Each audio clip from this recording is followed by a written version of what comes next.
Okay, hear me out. Have you ever just stopped and thought about how insanely lucky we are to be alive right now? I mean, yeah, the world isn't perfect. Rent is insane. Your phone dies at 2%, and you still can't remember your email password. But seriously, it could have been so much worse. Like, imagine if you were born in 1347. Yeah, that year. The year the Black Death showed up and basically turned Europe into a real-life horror movie. Not just a bad year, a straight-up apocalypse with rats. There's no Wi-Fi, no showers, no memes. No antibiotics, no emergency rooms. Just superstition, suffering, and whatever medicine they thought they were practicing back then. You got a headache? Cool. They'll drain your blood and stick a few leeches on your neck like that's totally normal. That's not healthcare. That's just slow murder with extra steps. And it gets even more insane when you realize this. You still have the knowledge of 2025. You know what bacteria are. You know how diseases spread. You understand hygiene, germ theory, quarantine. But nobody around you does. You try to help. You're the witch now. You suggest burning the clothes of the infected, and they suggest burning you instead. Because they think the plague came from sins or planetary alignment or a local woman who looked at a goat funny. Anything but science.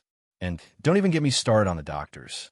These guys were walking around wearing long black robes and giant bird masks stuffed with herbs and flowers because they thought the disease came from bad smells. It wasn't even medical, it was creepy theater. Let's talk about school. You think exams today are stressful? In 1347, questioning whether the earth revolved around the sun could get you burned at the stake. There were no essays, just torches. No debates, just accusations. You didn't get a bad grade. You got sentenced.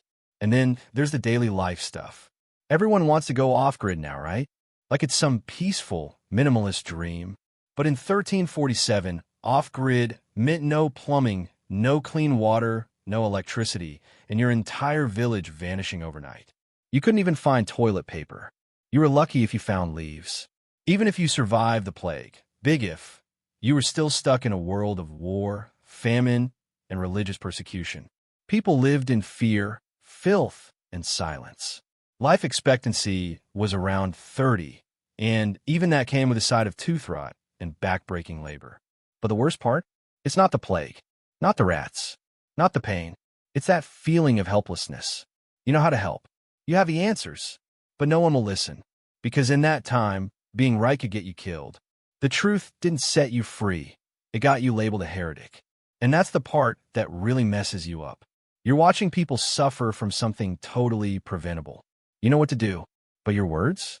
They're dangerous. One wrong sentence, and you're on the firewood pile. That's what makes it unbearable.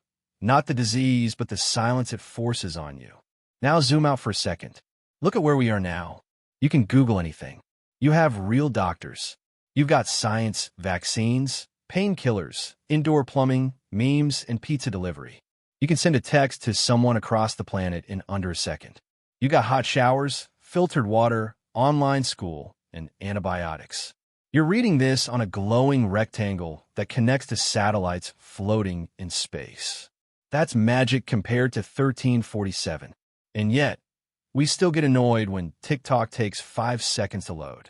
So next time you're stressed about something dumb, like forgetting your charger or getting stuck in traffic, just pause.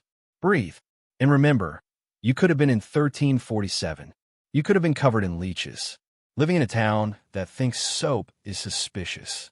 Honestly, the fact that we're here now, with clean hands, working toilets, vaccines, memes, and air conditioning, that's not just lucky. That's a miracle. So wash your hands. Appreciate your internet. And maybe don't time travel without a return ticket.